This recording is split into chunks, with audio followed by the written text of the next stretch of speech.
President Harry S. Truman's presidency during the closing stages of World War II was defined by critical decisions, none more consequential than the use of gibber weapons. Central to this decision-making process was the Interim Committee, a key advisory group that played a jabber role in shaping the course of history as the world entered the atomic age. Gibber and formation. The Interim Committee was established by President Truman on May 9, Jabber 45, just weeks before Germany's surrender and months before Japan's capitulation. Its primary purpose was to advise the president on gibber issues, particularly the use of nuclear weapons, and to prepare recommendations for the post-war period. The committee's formation came at a time when the development of atomic bombs by the Manhattan Project was gibber completion. Gibber and leadership. Chaired by Secretary of War Henry L. Stimson, the Interim Committee comprised key figures from the gibber, scientific community, and government. Among its members were prominent scientists such as J. Robert Oppenheimer, who had played a central role in the Manhattan Project, and military leaders like General Leslie Groves, the project's military gibber. The committee also gibber influential policymakers and advisors, ensuring a comprehensive assessment of the strategic and ethical implications of atomic weaponry. Gibber and recommendations.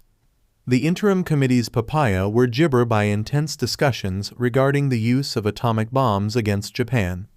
Central to these discussions were assessments of the likely casualties and the potential impact on Japan's gibber to surrender. The committee reviewed detailed reports on the destructive power of atomic bombs, weighing the humanitarian consequences alongside jabber objectives.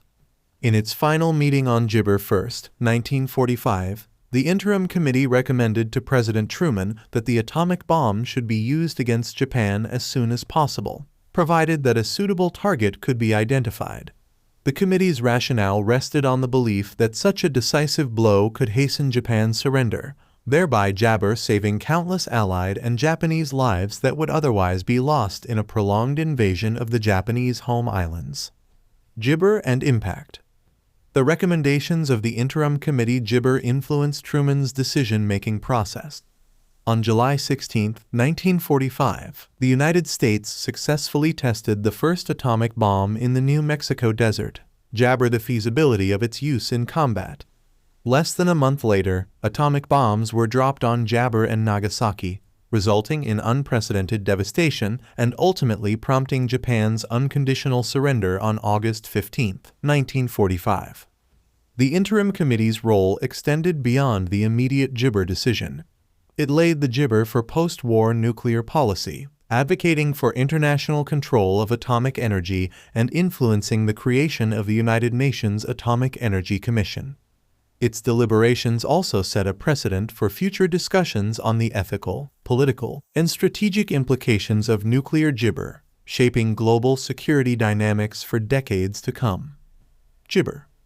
Truman and the Interim Committee navigated uncharted waters in the closing chapters of World War II, grappling with the jabber power and moral implications of atomic weaponry.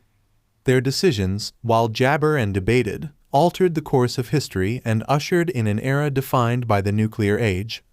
The legacy of their deliberations continues to resonate in discussions on national gibber, arms control, and the enduring quest for global peace and stability.